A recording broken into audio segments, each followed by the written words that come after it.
बिस्मिल्लाहिर्रहमानिर्रहीम। अस्सलाम वालेकुम। मोहम्मद शहबाज आपकी खिदमत में हाजिर है। आज हम पढ़ेंगे माइक्रोसॉफ्ट एक्सेल की क्लास 10 को, और इस क्लास के अंदर हम मज़ीद कुछ चीज़ों को पढ़ेंगे। तो देखिए, मैं अपनी प्रैक्टिस फाइल को जो है वो ओपन कर लेता हूँ। लास्ट हमने ये सब चीज़ें यहाँ तक पढ़ ली थी। अब मैंने कहा था कि हम अगली क्लास के अंदर हम ये वाला पोर्शन पढ़ेंगे और ये बहुत ही अहम होगा, इसलिए हम इसको अगली क्लास में कवर करेंगे। तो आज हम इस पोर्शन को पढ़ेंगे। आज इन जो शुरू के ऑप्शन हैं इनको पढ़ेंगे, नेक्स्ट क्लास में इसको पढ़ेंगे, उससे नेक्स्ट में इसको, उसके नेक्स्ट में इसको। तो हम तकरीबन 4-5 क्लासों में इन ऑप्शंस को कवर करेंगे। तो इन 4-5 क्लासेस के अंदर हम इन ऑप्शंस को कवर करेंगे। इसका मकसद बुनियादी ये है कि आपको ये चीज़ें अच्छी तरह से समझ आ जाएं, ताकि जब आप एक्सेल के अंदर काम करें तो आपको परेशानी ना हो। एक दफ़ा अगर आप इन चीज़ों को सीख लेते हैं अच्छी तरह से, तो फिर आपको कभी भी परेशानी नहीं होगी अपने एक्सेल के काम के दौरान। तो देखें, अब ने क्या करना है। अब ये वाली है फॉर्मेट का टैब। इसके अंदर जब आप क्लिक करते हैं होम टैब के अंदर, ये होम का टैब है और यहाँ पे फॉर्मेट का है। तो आप देखिए कुछ ऑप्शंस आ रहे हैं। पहला आ रहा है रो हाइट का, ऑटो रो हाइट का, इसी तरह कॉलम विड्थ का, ऑटो कॉलम विड्थ का और डिफ़ॉल्ट विड्थ का। तो इन चीज़ों को वन बाय वन देख लेते हैं। देखिए, सबसे पहले है रो हाइट। रो हाइट का मतलब है कि जैसे आपका ये डाटा है, तो इसकी जो रो की जो हाइट है ये कितनी है, ये आपने कितनी रखनी है। बाज़ औक़ात अगर हमारे पास डाटा ज़्यादा होता है तो हम रो की हाइट कम रखते हैं, डाटा कम होता है तो हम रो की हाइट ज़्यादा रखते हैं। ये डिपेंड करता है हमारी रिक्वायरमेंट के ऊपर। और बाज़ औक़ात अगर डाटा ज़्यादा है या कम है, लेकिन हमें फिर भी ज़रूरत होती है कि हम जो है रो की हाइट को ज़्यादा रखें, तो ये हमारी रिक्वायरमेंट के ऊपर डिपेंड करता है। तो हम इसको देख लेते हैं। जैसे फ़र्ज़ करें ये मेरे पास एक रो है, ये वाली रो है, रो नंबर 5, 6, 7, 8। अगर मैं ये देखना चाहता हूँ कि इसकी हाइट कितनी है, तो हम क्या करते हैं, मैं इसको सिलेक्ट किया है। सिलेक्ट करने के बाद आपने फॉर्मेट के ऊपर जाना है और यहाँ से आपने देना है रो हाइट। जब रो हाइट के ऊपर क्लिक करते हैं तो ये बता रहा है कि इसकी जो रो हाइट है ये 25 है। अच्छा, आप ये यहाँ से भी कर सकते हैं, और यहाँ पे भी अगर आप 5 के ऊपर ये रो सेलेक्ट की और मैं यहाँ पे राइट क्लिक करता हूँ, तो यहाँ पे देखें मेरे पास एक ऑप्शन आ जाता है रो हाइट का। मैं यहाँ पे क्लिक करता हूँ तो मुझे बता रहा है कि जो रो हाइट कितनी है, 25 है। तो इस तरह से अगर आपके पास रो है तो आप चाहते हैं इसकी मैं हाइट कम करूं, तो आपने सबको सिलेक्ट करना है जितनी की आप रो की हाइट कम या ज़्यादा करना चाहते हैं। तो आपने फॉर्मेट के ऊपर जाना है, यहाँ से रो हाइट के ऊपर चले जाना है, और यहाँ से अगर आप चाहते हैं मैं यार इसको 22 कर देता हूँ, 22 करके ओके करूँगा। तो देखिए जो रो हाइट है ये कम हो गई। अगर आपने इसको मज़ीद कम करना है, दोबारा यहाँ पे जाएंगे, रो हाइट के ऊपर जाएंगे और मैं कहता हूँ भाई इसको 15 कर दें। 15 करने के बाद मैं यहाँ पे ओके करता हूँ, तो देखिए ये मज़ीद कम हो जाती है। तो इस तरह से आप रो हाइट को कंट्रोल कर सकते हैं। मैं इसको अंडू करता हूँ तो दोबारा पहली जगह पे 25 पे ले आता हूँ। अब एक इसमें और ऑप्शन होता है, अगर आप जाते हैं यहाँ पे तो यहाँ पे आपको मिलता है ऑटो रो हाइट का। ऑटो रो हाइट का मतलब ये होता है कि कंप्यूटर खुद ही जज कर लेता है कि भाई आपकी जो रोज़ हैं इनके अंदर जो डाटा लिखा है वो उसको सामने रखता है, उसके हिसाब से अपनी हाइट को एडजस्ट कर लेता है।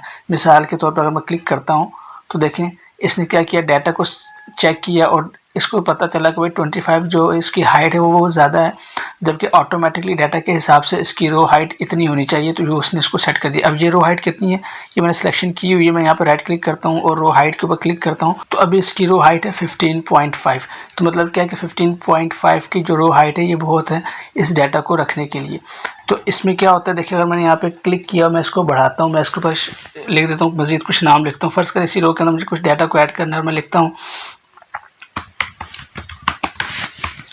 इंटर किया, और इसको अगर मैं यहाँ से रैप टेक्स्ट करता हूँ तो देखें ऑटोमेटिकली इसने जो है मेरे टेक्स्ट को डिटेक्ट किया और इसके हिसाब से इसको मैनेज कर लिया, इसकी रो हाइट को ऑटो एडजस्ट कर लिया। इसको कहते हैं ऑटो हाइट एडजस्टमेंट। इसमें अब ये होता है कि अगर आपकी रो के अंदर डाटा बढ़ता जाएगा तो आपको फिक्र की ज़रूरत नहीं। अब इसमें ये होता है कि अगर आपकी रो के अंदर डाटा बढ़ेगा तो ऑटोमेटिकली इसको एडजस्ट कर लेगा। तो ये इसका बड़ा फ़ायदा होता है ऑटो रो का। तो मैं इसको अंडू कर लेता हूँ फ़िलहाल, और अंडू करने के बाद अब देखिए इसमें जो नेक्स्ट ऑप्शन है वो कॉलम विड्थ का है। तो कॉलम विड्थ के अंदर भी यही है कि अगर आपने ये कॉलम सेलेक्ट किए, फ़र्ज़ करें मुझे आगे मज़ीद कॉलम्स चाहिए, तो मैं इसको सिलेक्शन की और इसको यहाँ से मैं गया और कॉलम विड्थ को चूज़ कर लिया। तो अभी पूछ लिया कितनी विड्थ रखनी है, तो मैं कहता हूँ भाई मुझे 10 विड्थ रखनी है। मैं 10 टाइप किया, ओके किया, तो देखिए इसने इसकी विड्थ को जो है वो 10 कर लिया। ये एक तरीका होता है। और दूसरा इसमें ये होता है कि अगर मैं कहता हूँ कि ऑटोमेटिकली इसको एडजस्ट करो, तो मैं ऑटो कॉलम विड्थ के ऊपर क्लिक करता हूँ। देखिए ऑटोमेटिकली वो डाटा को जज करता है और उसके हिसाब से इसकी जो है विड्थ जो है वो बढ़ा देता है। अब फ़र्ज़ करें मैं इसके अंदर इजाफा करता हूँ,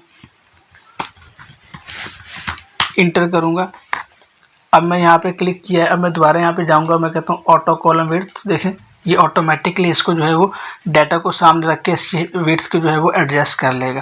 तो इस तरह से जब आप इसके अंदर मज़ीद कुछ एडिशन करेंगे तो आपको दोबारा यहाँ पे जाना है और ऑटो पे ऊपर क्लिक करना है, तो उसके हिसाब से आपके टेक्स्ट के हिसाब से ही डाटा को जो है वो इसकी जो विड्थ है उसको एडजस्ट कर लेगा। तो इस तरह से आप कॉलम की विड्थ को मैनुअल भी रख सकते हैं और ऑटो भी रख सकते हैं। अच्छा, इसके अंदर एक और ऑप्शन है, मैं इसको अंडू कर देता हूँ दोबारा से। इसके अंदर एक और ऑप्शन मिलता है आपको डिफ़ॉल्ट विड्थ का। देखें डिफ़ॉल्ट विड्थ का क्या मतलब है ये समझ लें। अब देखें जब आप एक्सेल ओपन करते हैं तो यहाँ पे देखिए मैंने ये जो कॉलम्स है मेरे पास ये वाले, इनकी मैंने विड्थ को एडजस्टमेंट नहीं किया, ये ऑटोमेटिकली इनकी विड्थ आ रही है। तो मैं इसको चेक करता हूँ, राइट क्लिक किया, मैं कॉलम विड्थ के ऊपर जाता हूँ तो यहाँ मुझे पता चलता है इसकी जो डिफ़ॉल्ट विड्थ है वो 8.09 है। तो ये जो विड्थ है ये इसकी डिफ़ॉल्ट विड्थ है। अब अगर मैंने एक्सेल ओपन किया है और मैं चाहता हूँ यार मुझे जो 8.09 जो इसकी विड्थ मिल रही है ये मुझे बहुत ज़्यादा लगती है, मुझे कम करनी है, और मैं चाहता हूँ कि जितने भी कॉलम्स आगे आ रहे हैं वो सारे के सारे एक डिफ़ॉल्ट विड्थ उनकी मैं खुद सेट करूँ। तो वो कैसे करेंगे, वो हम डिफ़ॉल्ट विड्थ के ज़रिए करेंगे। कैसे करेंगे, मिसाल के तौर पर मैं डिफ़ॉल्ट विड्थ के ऊपर चले जाता हूँ और यहाँ से मैं फॉर्मेट के ऊपर गया, यहाँ से मैं डिफ़ॉल्ट विड्थ के ऊपर गया और अभी इसकी जो डिफ़ॉल्ट विड्थ आ रही है वो 8.09 है। तो मैं कहता हूँ जो इसकी डिफ़ॉल्ट विड्थ होनी चाहिए वो 3 होनी चाहिए। इंटर ओके करता हूँ तो देखें जितने कॉलम्स थे यहाँ पे ये सारों के सारों इसने क्या किया है कि सबकी जो विड्थ है वो 3 कर दी है। तो इस तरह से आप डिफ़ॉल्ट विड्थ जो है वो सेट कर सकते हैं। अच्छा, ये ऑप्शन तो बड़ा कारआमद होता है जब हम कोई फॉर्म वगैरह डिज़ाइन कर रहे होते हैं एक्सेल के अंदर, तो कोई कॉम्प्लिकेटेड किस्म का फॉर्म होता है तो उसके अंदर हम क्या करते हैं कि जो कॉलम्स होते हैं उनको बहुत ज़्यादा साइज़ उनका कम कर लेते हैं ताकि हम अपने हिसाब से इनको मर्ज करके और इनको इस्तेमाल कर सकें। तो वहाँ पे आप इस्तेमाल कर सकते हैं। तो ये होता है डिफ़ॉल्ट का। तो इस तरह से आप क्या कर सकते हैं, रो की हाइट चेंज कर सकते हैं, रो कॉलम ऑटो हाइट पर रख सकते हैं, इसी तरह कॉलम की विड्थ और कॉलम की ऑटो विड्थ रख सकते हैं और डिफ़ॉल्ट कॉलम की विड्थ रख सकते हैं ताकि आप अपनी मर्ज़ी के हिसाब से कॉलम की विड्थ दे दें। अगर आप अटेंडेंस शीट वगैरह बनाते हैं तो वहाँ पे भी आप इस ऑप्शन को यूज़ करके जस्ट एक क्लिक से ही कॉलम की जो विड्थ है वो अपने हिसाब से एडजस्ट कर सकते हैं। जब ये विड्थ होगी, फ़र्ज़ करें मैं इसको यहाँ पे आपने डिफ़ॉल्ट विड्थ कर दी भाई सबकी 3, लेकिन मैंने यहाँ पे अब टेक्स्ट टाइप करना है। जैसे फ़र्ज़ कर मैं लिख देता हूँ स्टूडेंट नेम लिखे हैं। अब मुझे तो उसकी हाइट जो है वो तो इसकी जो विड्थ है वो थोड़ी ज़्यादा चाहिए, तो हमने क्या करेंगे जैसे ऊपर क्लिक करते हैं और यहाँ से फॉर्मेट के ऊपर जाते हैं और यहाँ पे हम ऑटो विड्थ करेंगे तो ऑटोमेटिकली इस वाले जो सेल की विड्थ है वो एडजस्ट कर देगा। इसी तरह अगर यहाँ पे ज़्यादा डाटा लिखा है तो मैं पूरे कॉलम को सिलेक्ट करूँगा और यहाँ से फॉर्मेट के ऊपर जाएंगे और default column width auto column width को क्लिक करेंगे तो मेरी डाटा रो इस कॉलम के अंदर जितना डाटा लिखा होगा वो उस सब की हिसाब से मेरे कॉलम की विड्थ को एडजस्ट कर देगा और बाकी जो कॉलम्स हैं वो वैसे ही रहेंगे। तो इस तरह से बहुत ज़्यादा कारआमद ऑप्शंस होते हैं, आप इनको इस्तेमाल करें, इनका फ़ायदा उठाएं। जब आप इनको सीख लेंगे बहुत अच्छी तरह से तो आपके लिए एक्सेल के अंदर काम करना बहुत ज़्यादा आसान हो जाएगा, बल्कि मैं तो कहता हूँ मज़ेदार हो जाएगा। तो लिहाजा अगर आप इन ऑप्शंस को सीख लेते हैं तो आपको बहुत ही ज़्यादा फ़ायदा होगा। अब नेक्स्ट क्लास के अंदर हम मज़ीद इन ऑप्शंस को देखेंगे और आगे की क्लासेस के अंदर हम इन ऑप्शंस को भी मज़ीद डिटेल से देखेंगे।